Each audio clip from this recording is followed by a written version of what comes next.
Hello.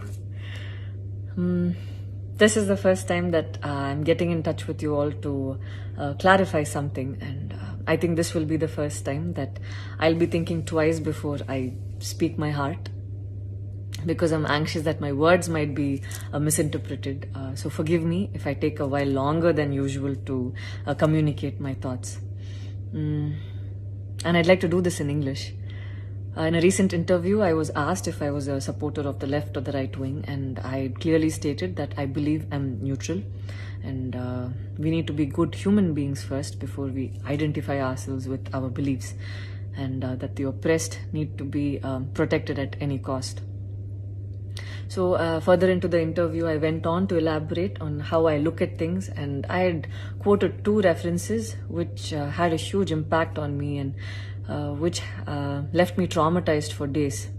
In fact, after I watched the film The Kashmiri Files, I had the opportunity to speak with the director, and this was 3 months ago. I remember telling him that I was disturbed seeing the plight of the people at that time, and being someone that I am, I would never belittle tragedy like the genocide and the generations of people who are still affected by it.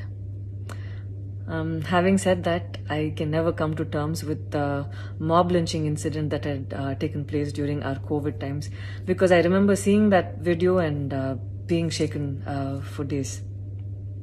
I believe that violence in any form is wrong, and violence in the name of any religion is a huge sin.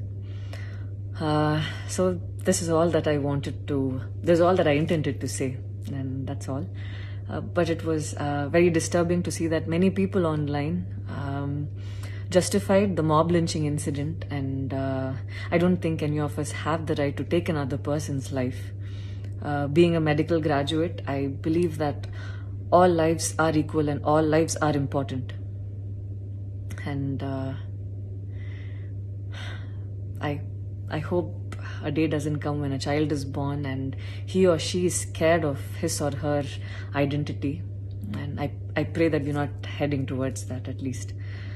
14 years of my life, my school life, I remember every day going to school and chanting, "All Indians are my brothers and sisters. I love my country and I'm proud of its rich and varied heritage." So maybe it went so deep into my head. And we as children would never differentiated each other based on culture or caste or religion. So anytime I speak, it comes from a very neutral ground, and I was very surprised to see that whatever I had spoken was taken in a completely different way. And it was also very upsetting to see that a lot of prominent personalities and websites had carried a snippet from the previous interview that I had given, even without seeing the complete interview or the genuinity behind what was said.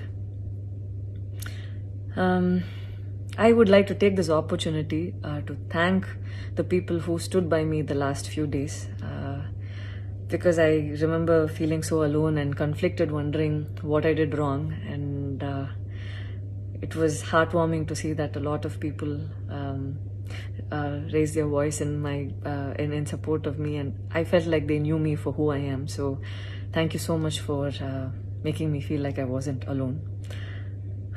So I wish you all happiness, peace and love. Thank you so much.